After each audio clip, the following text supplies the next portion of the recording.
विद्यार्थ्यांनो, माझे नाव माधुरी राजभर आहे. मी तुम्हाला हिंदी हा विषय शिकवणार आहे. आज विद्यालय तुमचं स्वागत करत आहे.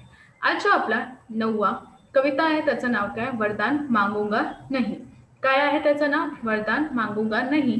आणि हा कविताचा हा पहिला सीझन आहे. कोणता सीझन आहे? पहिला. तर चला बघूया या कवितामध्ये काय आहे. बघा, पहिला आपण काय बघणार आहे? कवीचा परिचय. काय बघणार आहे? कवीचा परिचय. कवी कोण आहे? शिवमंगल सिंग सुमन. कोण आहे? शिवमंगल सिंग सुमन. तर यांचा परिचय बघूया. जन्म 5 अगस्त 1915 उन्नाव उत्तर प्रदेश. मृत्यू 26 जनवरी 2002. परिचय: जन कवि शिवमंगल सिंह सुमन जी प्रगतिवादी कविता के स्तंभ थे. उनकी कविताओं में जन कल्याण, प्रेम, इंसानी जुड़ाव, रचनात्मक विद्रोह के स्वर मुख्य रूप से मुखरित हुए हैं. प्रमुख कृतियां हिल्लोल, जीवन के गान, युग का मेल, मिट्टी की बारात, विश्वास बढ़ता ही गया, वाणी की व्यथा आदि काव्य संग्रह, महादेवी की काव्य साधना, गीते काव्य, उद्भव और विकास. अब हम पद्य संबंधी देखेंगे. आता मी काय बघणार आहे? पद्य संबंधी. तर चला बघूया. गीत स्वर पद दाल से युक्त गान ही गीत होता है. इसमें एक मुखड़ा तथा कुछ अंतरे होते हैं. प्रत्येक अंतर के बाद मुखड़े को दोहराया जाता है. गीत गए होता है. प्रस्तुत गीत में कवि ने स्वाभिमान से जीने, सुख दुख में संभाव रखने एवं कर्तव्य पथ पर डटे रहने के लिए प्रेरित किया है. या कवितातून कवी काय म्हणाले आहे की जेव्हा तुमच्या जीवनात दुःख किंवा सुख येते, त्यांचे जे स्वभाव असते त्यांना तुम्हाला काय करायचे आहे? त्या पथवर तुम्हाला डटून, म्हणजे हार नाही मानायचा आहे, डटून त्याचा सामना करायचा आहे. जेव्हा तुम्ही या परिस्थितीचा सामना करता तेव्हा तुम्हाला दुःख असाही भेटणार जात आहे. तर चला बघूया कविता. बघा, यह हार एक विराम है, जीवन महासंग्राम है, तिल तिल मिटूंगा पर दया की भीख मैं लूंगा नहीं, वरदान मागूंगा नहीं.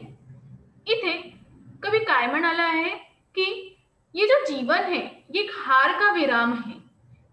यातून कवी म्हणाले आहे की हे जीवन जो आहे ते हाराचा एक विराम आहे. ते जीवन एक महासंग्राम आहे. तिथून तुम्हाला दोनही वस्तू भेटणार आहे, दोनही लोक भेटणार आहे. कारण जेव्हा हे जीवनात महासंग्राम आले आहेत तेव्हा तुम्ही या तर हार होणार, तुमचा हार होणार, या तर तुमचा जीत होणार. पण मी या परिस्थितीचा सामना कसा करणार आहे हे सांगणार आहे. तर इथे कवी म्हणाले आहे की मी तिल तिल मिटूंगा पर दया की भीख नहीं लूंगा. म्हणजे मी काहीही करणार, कोणाला पण कुठेतरी जेवायला येणार, काहीही करणार, पण लोकांसमोर मी दया नाही करणार, त्यांच्यासोबत मी भीक नाही मागणार. जशीही परिस्थिती येणार, काय म्हणाले आहे? जशीही परिस्थिती येणार त्यातून मी त्यांचा सामना करणार आहे आणि लोकांजवळ नाही जाणार आहे, लोकांचा पाया नाही पडणार आहे, लोकांचा जो दया आहे ते नाही घेणार आहे. मी हा परिस्थितीचा पण सामना करणार आहे. हे जो जीवनात महासंग्राम आले आहेत त्याचा मी सामना करणार आहे असा म्हणाले आहे. आणि मी कोणाच्या सोबत वरदान नाही मागणार आहे. तर पहिला कविताचं स्पष्टीकरण झाला. आता आपण दुसरा बघूया. तुम्हाला समजलं ना? हो. तर चला दुसरा बघूया.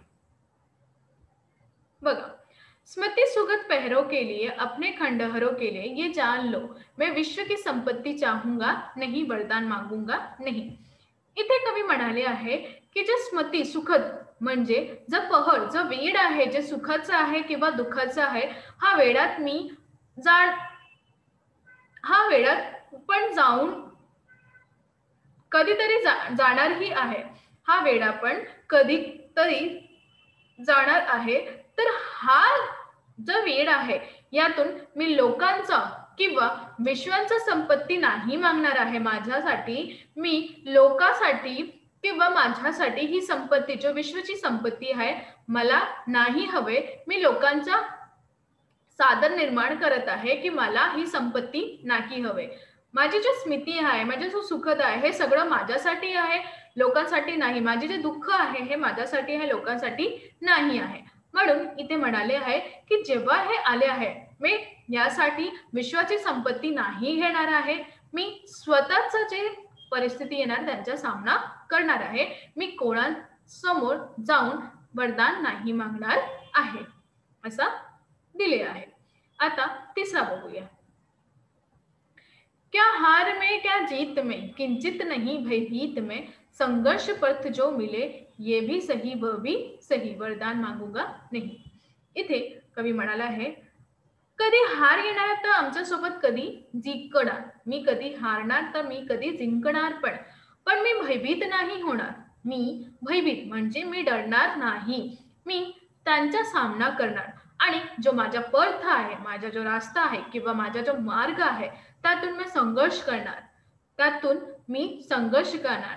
त्यावर मला जे काही परिस्थिती येणार, जे मला सही वाटणार मी ते करणार. मी वाईट काहीही करणार नाही आणि याबद्दल मी कोणाजवळ जाणार नाही. त्यांचं वरदान नाही मला हवे असे सांगितले आहे. तर आपण आता चौथा बघूया. लघुता ना अब मेरी छुओ तुम ही महान बने रहो अपने हृदय की वेदना में व्यर्थ त्यागूंगा नहीं वरदान मागूंगा नहीं. जी छोटे मोठे लोक आहे त्यातून मी महान नाही आहे, त्यातून मी महान नाही आहे. माझं जे वरदान आहे माझ्या हृदयातून, माझं जे दुःख आहे ते माझ्या हृदयातून आहे. मी लोकांनाही नाही सांगणार आहे. त्यातून मी बाहेर जाणार आहे, त्यातून मी बाहेर जाणार आहे. कधी मी गरीब झाले तर कधी अमीर झाले. कधी मी गरीब झाले तेव्हा पण, जेव्हा मी मोठा होणार तेव्हा पण आणि जेव्हा मी लहान आहे म्हणजे जे माझी परिस्थिती नाही बरी आहे, माझी जी परिस्थिती आहे नाही बरी आहे ती छोटी झाली आहे. परंतु मी लोकांना नाही म्हणणार आहे. मी लोकांना नाही म्हणणार आहे आणि नाही जेव्हा माझ्याकडे पैसे येणार तर मी महान नाही आहे, मी छोटेच आहे. तर हे सगळे कार्य बघून मी आपलं कार्य करणार आहे आणि माझ्या हृदयात जे वेदना आहे, वेदना म्हणजे ते दुःख आहे, हे मी व्यर्थ नाही करणार आहे. त्यातून मी त्याग करणार आहे. लोकांसाठी मी त्याग करणार आहे. ना की असं करणार आहे की मी लोकांसमोर जाऊन हात जोडून माझी जी परिस्थिती आहे त्याचा तुम्ही काहीतरी द्या असं नाही म्हणाले आहे आणि नाही म्हणणार आहे मी. दूसरा देखो, चाहे हृदय को ताप दो चाहे मुझे अभिश्राप दो कुछ भी करो कर्तव्य पथ से किंतु भागूंगा नहीं वरदान मागूंगा नहीं. इथे कवी खूप छान गोष्टी म्हणाले आहे. कवी म्हणाले माझ्या हृदयात कितीही दुःख येऊ द्या, माझ्या हृदयात कितीही दुःख येऊ द्या आणि तुम्ही मला काही पण सांगूया, तुम्ही मला काही पण सांगू द्या, तुम्ही मला श्राप पण द्या, पण मला त्याची हरकत नाही. माझा जो पथ आहे त्यातून मी चालणार आहे, त्यातून मी भय करून पाठी नाही बघणार आहे. मी कुठेही धावणार नाही. मी तिथे बसून त्या श्रापचा सन्मान करणार आहे आणि त्यातून आपली परिस्थितीचा सामना करणार आहे. जे माझे मार्ग आहे त्यातून मी बाहेर निघणार आहे असा म्हणाले आहे. आणि मी वरदान नाही, कोणाचं पण वरदान नाही मागणार आहे की तुम्ही माझ्या परिस्थितीला मला मदत करा, हे नाही बोलणार आहे मी. तर आज आपण काय शिकलो? आज आपण हे शिकलो की आपली जी परिस्थिती आहे, जीवनात जी आपली परिस्थिती आहे त्याचा आपल्याला सामना करायचा आहे. या परिस्थितीतून आपल्या खूपच मैत्री किंवा परिवारजन असतात, पण त्यांची आपल्याला काहीही मदत नाही घेणार आहे. कारण जेव्हा तुम्ही त्यांची मदत घेणार आहे तेव्हा चांगलं वाटतं, पण हा परिस्थिती नंतर येणार तर तुम्ही नंतर त्यांच्यासोबत जाऊन हात फिरवणार का? नाही. तर तुमची जी परिस्थिती येणार आहे त्यांचा सामना करा, त्याला मागे करा आणि जिंकण आणि जिथून बाहेर काढाया. त्यामध्ये बसून परिस्थितीचा सामना करायचा. आपलं भाग्य खराब आहे असं नाही विचारायचं, आपलं भाग्य खूपच छान आहे असं विचारायचं आणि हा परिस्थितीतून आपण बाहेर निघावं असं आपण करायचं. धन्यवाद.